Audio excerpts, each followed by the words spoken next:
به نام خالق زیبایی ها، هومان بابا اولادی هستم، مدیر عامل شرکت برگه زرین قلم عماد، اولین شرکت دانش بنیان علمی هنری ایران. محصولات شرکت ما در راستای تولید کاغذهای روکشدار سلولوزی جهت بهره برداری و نیازمندی‌های هنرمندان رشته‌های خوشنویسی، تصویر، نگارگری، تشعیر و گل مرغ است.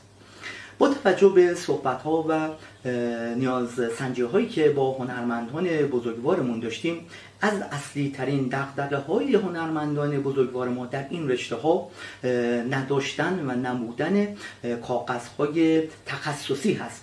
ما بر اساس این دغدغه‌مندی‌ها گروهی رو تشکیل دادیم از پرسنل کاملا تخصصی در راستای طب سنتی، بازاریابی، گروه گرافیک، که ما بتونیم محصولاتی رو جهت رفع نیازمندی‌های هنرمندانمون به ثبت برسونیم.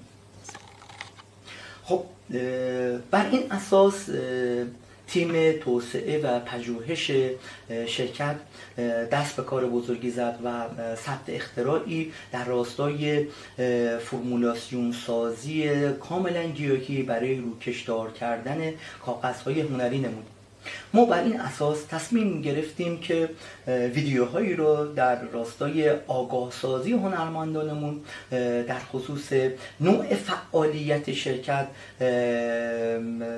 انجام بدیم و امیدوارم که در این سلسله ویدیوها نقطه نظرات شما عزیزان رو داشته باشیم در راستای این که بتونیم محصولی با کیفیت عالی جهت استفاده هنرمندان داخلی و خارجی داشته باشیم.